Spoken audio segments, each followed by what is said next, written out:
Hello, everyone. Welcome back to It's Giving Health, a podcast by Advanced Community Health dedicated to educating our community on a variety of health topics. I'm your host, Donnae Ward.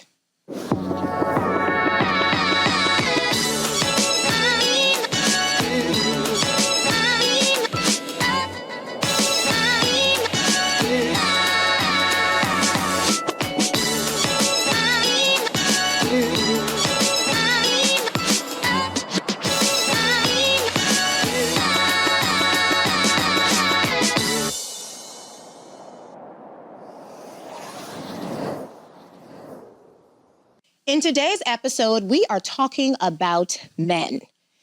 It's cliche to say that men don't like to visit the doctor, or is it? This cliche carries some truth to it. According to two studies by the National Library of Medicine, men's tendency to delay screening and help with their health concerns is largely attributed to masculinity or the feminization of health care. Even though one study focuses on the 458 African-American men recruited from U.S. barbershops, and the other focuses on a small group of religious married men, the results support this claim. For some men, it is the fear of appearing weak or the barriers they face to seeking health care. This unwillingness has major consequences on their health, whether physically, emotionally, or sexually. Here with me is Carrie Mackey, a certified physician's assistant with our primary care department. Together, we're going to dive into how the healthcare system can better support men's overall health, whether that's conversations in the doctor's office, at home, or in the community for change. Welcome, Carrie. How are you? Yes. So tell us a little bit about you. I mean, I know where you're from. You know, we represent the 242, but tell us a little bit about yourself.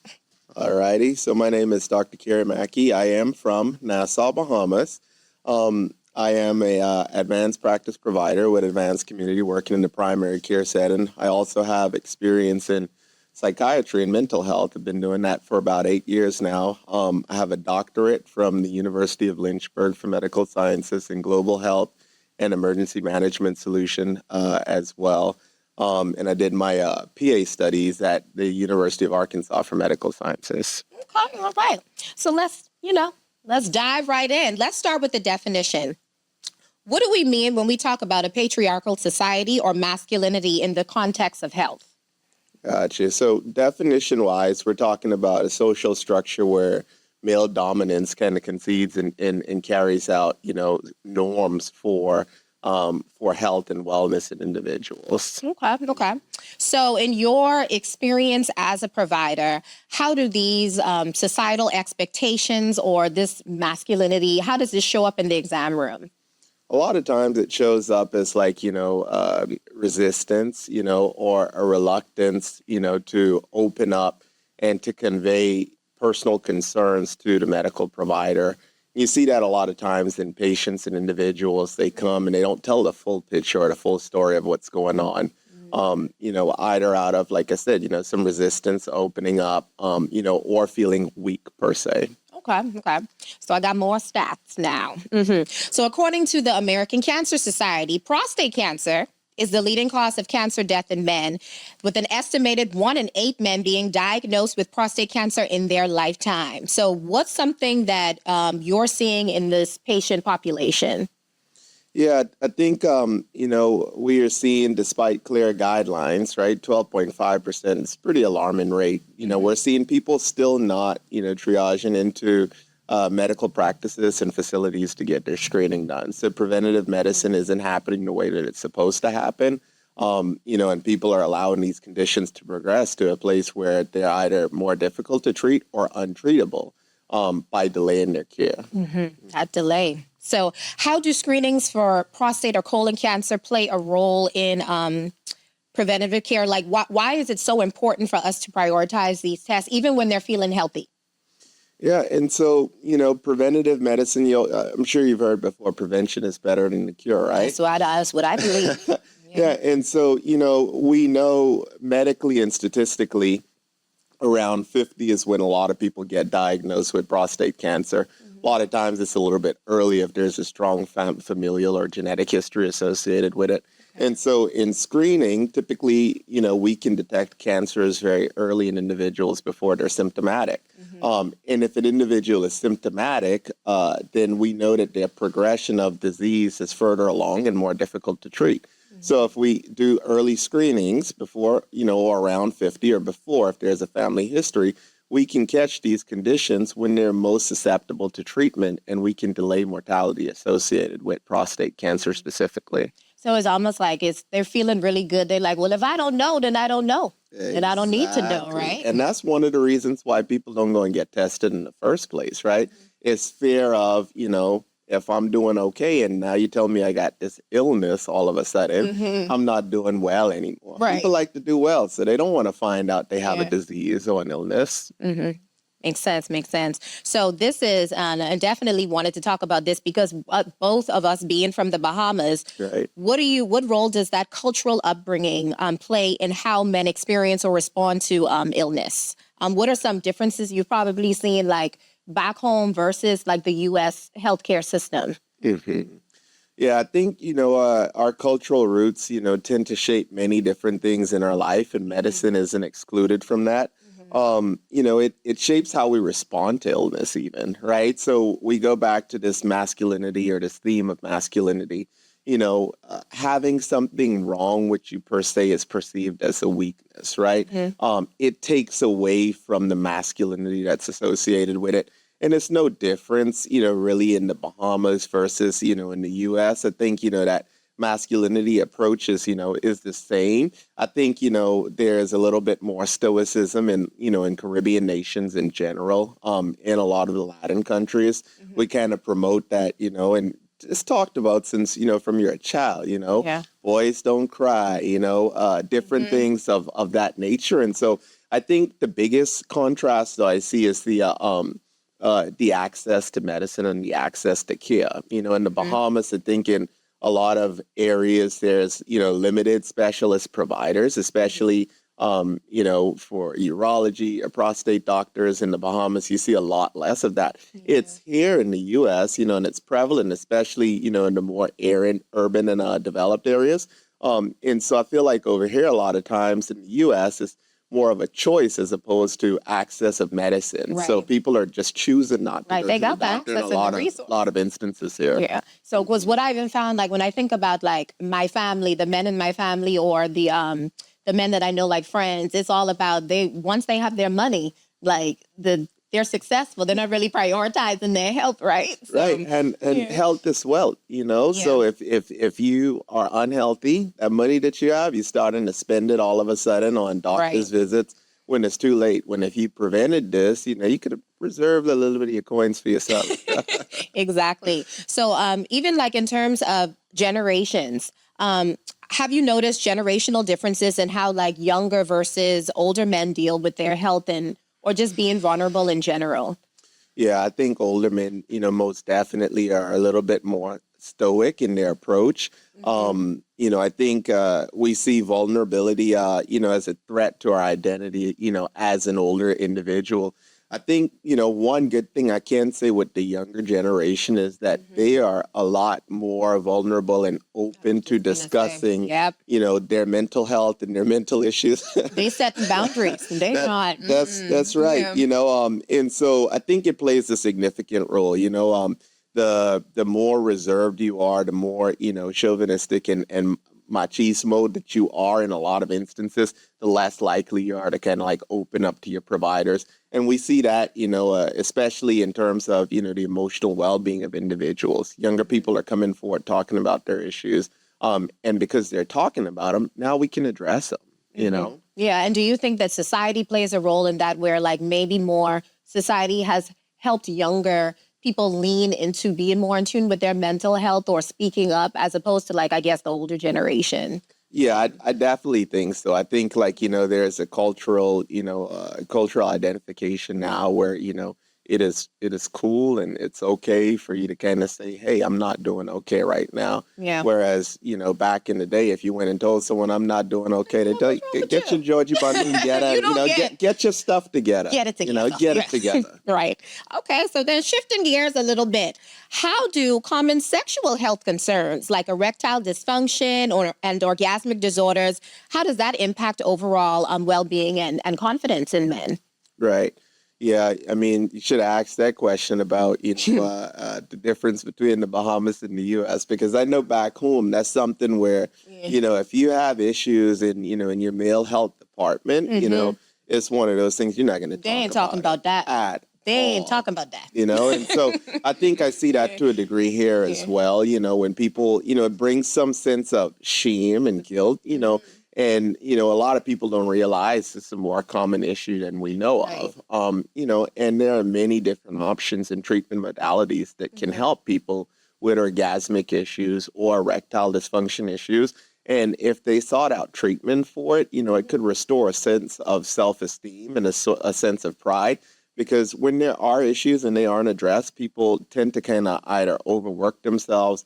They tend to, have issues where they're reluctant to try to be intimate with their partners, which creates, a discourse within the homes, or they tend to bury themselves in, drug and substance abuse, actually. So, there's numerous things that happen all because, an issue that's present or prevalent is not being addressed and being avoided. And I wish people would know that it's something that needs to be talked about, right? One of our providers, shout out to Dr. Audie, he came and he spoke to my diabetes management class about the relation of managing your diabetes with like sexual dysfunction. And the class looking like, oh, we talking about this? And I'm like, yeah, we talking about this because this is real life and this is a part of your wellness as well. Okay, so how can those untreated, when we talked about mental health a little bit, those mental health issues tie into like broader challenges with identity and masculinity in men? How do you think that ties in to those challenges? Well, I think unidentified and untreated mental health issues seem to increase stressors in individuals' lives. And it increases, stress around our sense of identity, right? And so, if you think of masculinity, like I said, there's a male dominance. You think of people wanting to feel in control, wanting to be able to take care of things, and if this is something that's left unresolved and you're not taking care of it, or people realize you're not taking care of it, they feel like it's taking away from some of their masculinity. So, men oftentimes may try to mask like their symptoms of depression or their symptoms of anxiety, and they rather cope, or try to deal with these issues in silence and seek support. And that ultimately it perpetuates isolation, and causes a lot of self-destruction and worsening outcomes. Okay. Yeah, makes sense. How do you think, or what is something that I guess providers could do to make men feel more comfortable about discussing their sexual wellness? I know this is like a community effort, right? Like we all need to like break down these societal norms for men to feel more comfortable. But what is something that that you think providers can do when you're having that one-on-one? Yeah, no, I think you're absolutely right. It takes a village just like most other things, right? There are a lot of barriers and stereotypes that need to break down in the community at large. But I think as providers, we have a very special role in being able to address some of this stuff. When people are coming to us, typically it's in an intimate setting. So it's, a lot of times it's one-on-one provider and patient. There's privacy, so you don't have to worry about speaking about this stuff in big groups or anything like this. And so it provides us an opportune time, to create a non-judgmental and a safe space for people to, eloquently elaborate, on the issues that impact or affect them. And so the provider's role is to try to use open-ended, questions to gauge, where individuals are at with this stuff. It's also important for us to use respectful language, right?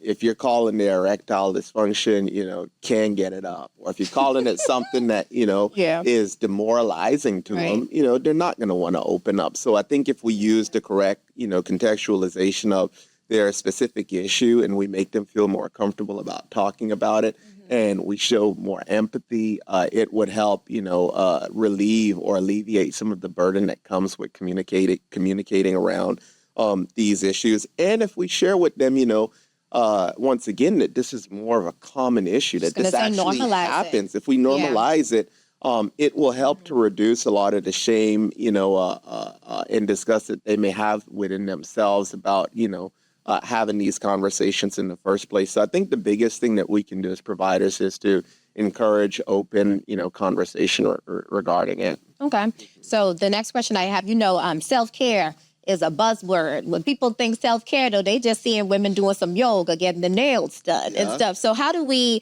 empower men to see self-care as a strength, and it's not just a feminine thing? Mm-hmm.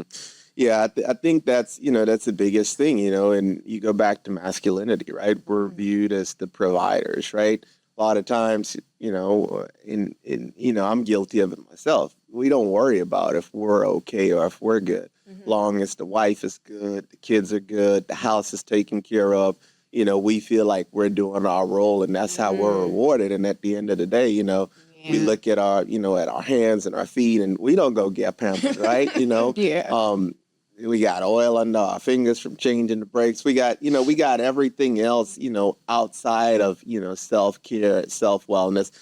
So I think, if we kind of plug into or subscribe, more to taking care of both our mental and our physical health, and integrate wellness into the narratives of what strength actually looks like, I think it would shift like the cultural perspective or the cultural view. Because, you can't take care of anybody else if you're not well taken care of yourself. Right. Or you could do it, but it's not sustainable, right? So eventually, the house will crumble if the foundation isn't strong. Yeah. And personally, I view men as the foundation of families. Mm-hmm. Okay. And so what do you think are some actionable things that community health centers like ACH can do to kind of just shift these health outcomes, just encourage men and uplift them more? Right. I think as a community, health accessible center, I think, ACH and other organizations like ours, have a very, very big role. I feel like we can serve a big purpose in helping to, shift the paradigm of what, masculinity and health should actually look like.